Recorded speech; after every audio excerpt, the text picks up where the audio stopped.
Wednesday के season 1 के huge success के बाद में हमें सीजन 2 भी बहुत जल्दी देखने को मिलेगा। तो कौन है वो जो सीक्रेटली वेडनेसडे को मैसेज भेज रहा है, या प्रोफेसर मिस थ्रोम्बलिन के आगे फ्यूचर क्या है, या प्रिंसिपल लेरिसा कैसे बच गई, और कौन है वो जो हाइड को अब कंट्रोल कर रहा है। तो चलिए शुरू करते हैं वीडियो को। Hello guys and welcome back to another video. तो आज हम बात करने वाले हैं वेडनेसडे के सीजन 2 की, और सीजन 1 को लेकर इसमें काफी सारे स्पॉइलर हो सकते हैं। वेडनेसडे के सीजन 1 में हमने देखा कि हर इविल मास्टरमाइंड के पीछे मिस थ्रोम्बलिन का ही हाथ था, और उसका एंड हम सीजन 1 के अंदर ही देख चुके हैं कि कैसे ह्यूजी अपनी बीस को मिस थ्रोम्बलिन पर छोड़ता है और वेडनेसडे उसको अपने बूट से फाइनल नॉकआउट दे देती है। मिस थ्रोम्बलिन की डेड बॉडी को हमें कहीं भी नहीं दिखाया जाता, तो ये क्लियरली मेंशन नहीं किया है सीजन 1 के अंदर के मिस थ्रोम्बलिन की ऑफिशियली डेथ हो चुकी है। क्वाइट पॉसिबल गाइस कि हमें सीजन 2 के अंदर मिस थ्रोम्बलिन का रिटर्न देखने को मिल सकता है। मिस थ्रोम्बलिन की डेथ के टाइम पे अगर आपने नोटिस किया हो तो जोसेफ क्रिस्टियन के हाथ में एक रिंग थी जो कि उसके डेथ के तुरंत बाद नीचे गिरती है, और मिस थ्रोम्बलिन उसको ही देखते हुए सीरीज के अंदर अपना फाइनल शॉट देती हैं, जिसे ये क्लियरली मेंशन तो नहीं किया गया है कि मिस थ्रोम्बलिन ही वो हैं जो अब रिंग को लेकर चली जाएंगी और अगले सीजन में उनका रिटर्न एज अ विलन या फिर एज अ शॉर्ट विलन के तौर पर दिखाया जाएगा। वेडनेसडे के क्लाइमेक्स सीन में इस सीन को इतना क्लोजली दिखाने का मतलब सिर्फ यही हो सकता है कि इसका मेजर रोल हमें सीजन 2 के अंदर जरूर देखने को मिलेगा। और रिंग को ध्यान से देखने पर पता चलता है कि एक बोट को किसी ऑक्टोपस टाइप मॉन्स्टर ने पकड़ रखा है, और शायद वेडनेसडे को वो मैसेज भेजने वाली भी मिस थ्रोम्बलिन ही हो सकती है, जो कि लास्ट में उसे बताती है कि तुम कहीं भी चले आओ पर मेरी निगाह हमेशा तुम पर रहेगी। जहां हम लोरियल गेट्स और टाइलर का एक बड़ा गेम सीजन 2 के अंदर देखेंगे, और सीजन 2 के अंदर हमें प्रिंसिपल लेरिसा भी दिखाई जाएंगी। बट आप सब यही सोच रहे होंगे कि उनके अंदर तो एक पॉइजन का इंजेक्शन इंजेक्ट कर दिया गया था जिससे उसकी डेथ हो गई थी, बट काफी सारी पॉसिबिलिटीज हैं जिससे कि प्रिंसिपल लेरिसा अपने आप को बचा सकती है। उनमें से तो एक शायद यही हो सकती है कि हमने देखा था कि कैसे प्रिंसिपल लेरिसा अपना रूप बदल सकती है, यानी कि वो अपने पॉइजन को भी मैनिपुलेट कर सकती है, या फिर उसने इस पॉइजन का एंटीडोट बना लिया हो। सीरीज के फिनाले में हमने देखा था कि कैसे प्रोफेसर प्रिंसिपल के नेक पे एक पॉइजन का इंजेक्शन इंजेक्ट कर देती है, बट जैसे प्रिंसिपल लेरिसा अपने बॉडी को मैनिपुलेट करके किसी और का रूप ले सकती हैं, वैसे ही शायद उन्होंने कुछ ऐसी तरकीब निकाल दी हो जिससे वो अंदर के पॉइजन को मैनिपुलेट कर सकें, और उसके बचने का तरीका पहले ही शायद उन्होंने ढूंढ लिया हो। क्योंकि अगर देखा जाए तो गाइस प्रिंसिपल लेरिसा का हमें कोई भी फ्यूनरल नहीं दिखाया गया, जबकि हमें पिछली सारी मेजर डेथ्स में फ्यूनरल ऑफिशियली दिखाए गए हैं। क्योंकि सीजन 2 में हमें प्रिंसिपल लेरिसा को दिखा गई है और भी ज्यादा एक्साइटमेंट बढ़ाना चाहते हैं। प्रिंसिपल लेरिसा जैसे कैरेक्टर को वो इतनी कॉमन डेथ बिल्कुल नहीं दे सकते, या उसका ऐसा एंड नहीं हो सकता।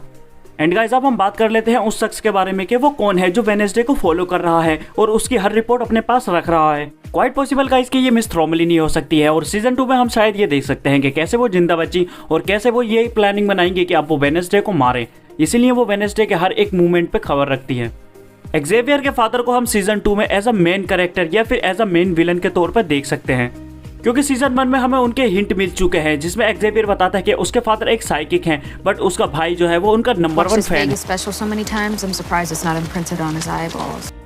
एक्सेवियर को सीजन 1 के अंदर as a cold character present किया गया है, बट हम उसके फादर की प्रेजेंट कहीं भी नहीं देख, ना ही पेरेंट्स मीटिंग में, ना ही उसके अरेस्ट होने के टाइम, ना ही तब जब वो मेंटल इलनेस से गुजर रहा था। एक्सेवियर के फादर को लगता है कि उसकी मेंटल प्रॉब्लम पीआर प्रॉब्लम है जिसे उसको खुद ही हैंडल कर लेना चाहिए।